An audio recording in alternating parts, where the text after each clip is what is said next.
Hello everyone, welcome to mech solution garage. ఈరోజు మనం ఈ వీడియోలో మనకి లామిస్ థియరం మీద వన్ ఆఫ్ ద ఇంపార్టెంట్ ప్రాబ్లమ్ని చూద్దాము. ఓకేనా, ఇది చిన్న ట్రిక్కీగా అనిపిస్తుంది. ఓకే, ఎలా మనము ఈ డయాగ్రామ్ డ్రా చేయాలి, యాంగిల్స్ ఎలా వేయాలి అని ఒక చిన్న లిటికేషన్, చాలా చిన్న లిటికేషన్ మీద ఉంటుంది, కానీ చాలా ఈజీ. ఈ లిటికేషన్ తెలియక పిల్లలు ఇదే కష్టంగా అనుకొని ఈ సమ్ని లీవ్ చేస్తారు. ఒకసారి చూద్దాం. ఏ weight of 1 kilonewton is supported by 2 ropes which are connected to a vertical wall as shown in figure. Determine the tension in the ropes. అంటే మనకి ఏవైతే ఈ రెండు ఉన్నాయో ఈ రెండు మనకు రోప్స్ అనమాట.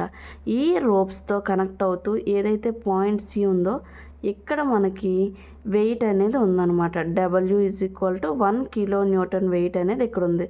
సో ఇది వెర్టికల్గా, ఈ రెండు రోప్స్ ఈ వెర్టికల్గా ఉన్నాయి కాబట్టి సో మనకి గ్రావిటీ అంటే కిందకు వస్తుంది కదా, ఇది ఎలా చేయాలా అని కన్ఫ్యూజన్తో పిల్లలు దీన్ని చేయడం మానేస్తారు. సింపుల్, ఏం లేదు, ఏదైతే ఈ యాంగిల్ ఉందో దీన్ని ఇలానే వదిలేస్తాం.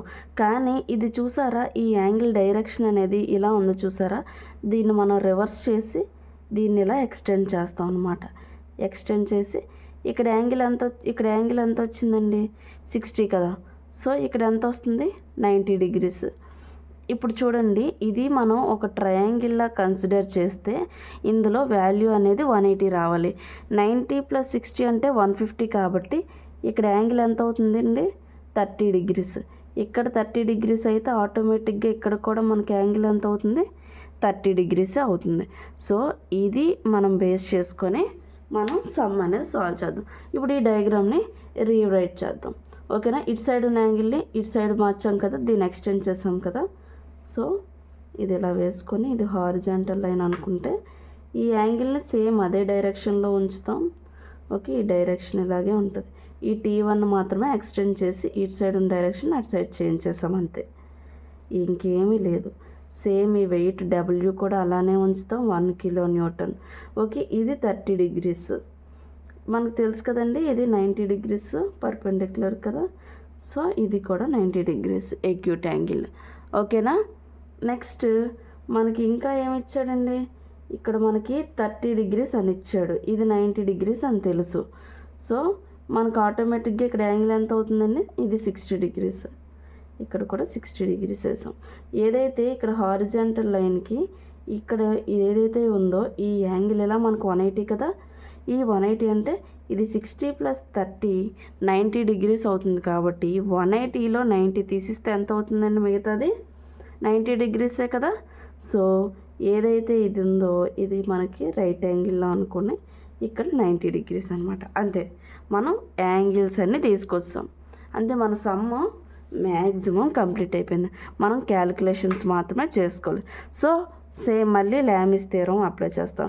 T1/sin α = T2/sin β = T3/sin γ. T3 అంటే మనకి వెయిట్ వస్తుంది. ఓకేనా, సో మనం వాల్యూస్ వేసుకుందాం. T1/T1కి ఆపోజిట్లో ఉన్న యాంగిల్ అంతా, ఇదంతా T1కి ఆపోజిట్లో ఉంది. 90 + 60 90 + 60 ఎంత అండి, 150 degrees కదా. So 150 degrees. T2/sin β, T2 అంటే ఇది T2 కదండి, T2 దీని ఆపోజిట్లో ఉన్నది ఈ యాంగిల్ అంతా 120 కదా. 90 + 30 120 కాబట్టి sin 120 degrees. So W weight 1 kilonewton కాబట్టి దీనికి ఆపోజిట్లో ఉన్నది 90. So sin 90 degrees. ఫస్ట్ నేను ఈ రెండింటిని కన్సిడర్ చేస్తాను. సో T1 మీరు రాసేటప్పుడు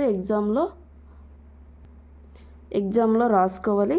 T1 లెటర్స్ కన్సిడర్ T1 దీని ఈక్వేషన్స్లో పెట్టుకొని, ఇది ఈక్వేషన్ 1, ఈక్వేషన్ 2, ఈక్వేషన్ 3 అని పెట్టి ఈక్వేషన్ 1 and 3 అని పెట్టుకొని చెయ్యండి. ఓకేనా, sin 150 = 1/sin 90 degrees. సో ఈ వాల్యూస్ వేద్దాం. T1/sin 150 అంటే ఎంత, sin 150. సో మనకి 1/2 అంటే 0.5 = 1/sin 90 వాల్యూ, sin 90 వాల్యూ 1 1/1 కాబట్టి T1 = 0.5 అవుతుంది ఆటోమేటిక్గా. T1 ఇది మల్టిపుల్ చేస్తుంది కాబట్టి ఇటు సైడ్ వెళ్తే ఇంటూ చేస్తుంది. So T1 is equal to 0.5 newtons. So నేను నెక్స్ట్ ఈ రెండింటిని కన్సిడర్ చేస్తాను. So T2 by sin 120 is equal to 1 by sin 90. ఓకేనా. sin 120 వాల్యూ చూద్దాం. sin 120. So okay. T2 by 0.866 is equal to 1 by sin 90 అంటే 1 కదండి. So ఆటోమేటిక్గా T2 value కూడా 0.866 న్యూటన్ అనేది అవుతుంది. ఓకేనా. చాలా సింపుల్ అండి. ఎంత ఈజీగా ఉంది ఈ సమ్, అసలు ఎంత ఈజీగా, చాలా చాలా చాలా ఈజీ. బట్ ఏదైతే ఈ యాంగిల్స్ పెట్టడం దగ్గర పిల్లలు కన్ఫ్యూజ్ అయిపోయి ఈ సమ్ చాలా కష్టం అనుకుంటారు, కానీ చాలా చాలా చాలా ఈజీ సమ్. మీరు రాసేటప్పుడు given data to be find out formulas రాసి ఆ తర్వాత మీరు ఏదైతే ప్రాసెస్ ఉందో ఆ ప్రాసెస్ రాయండి. మీరు ఇక్కడ నెక్స్ట్ రాయాలి కన్సిడరింగ్ ఈక్వేషన్ 1 and 3 అని కూడా మీరు రాసుకోండి. ఇక్కడ నెక్స్ట్ కన్సిడరింగ్ ఈక్వేషన్ 1 and 2 అని కూడా రాసుకోండి. దీన్ని ఈక్వేషన్ 1 అనుకోండి, ఈక్వేషన్ 2, ఈక్వేషన్ 3 అని మీరు క్లారిటీగా రాయండి. ఓకేనా. మీకు ఈ వీడియో నచ్చినట్టయితే లైక్ చేయండి, షేర్ చేయండి, సబ్స్క్రైబ్ చేయండి. Thank you from X solution garage.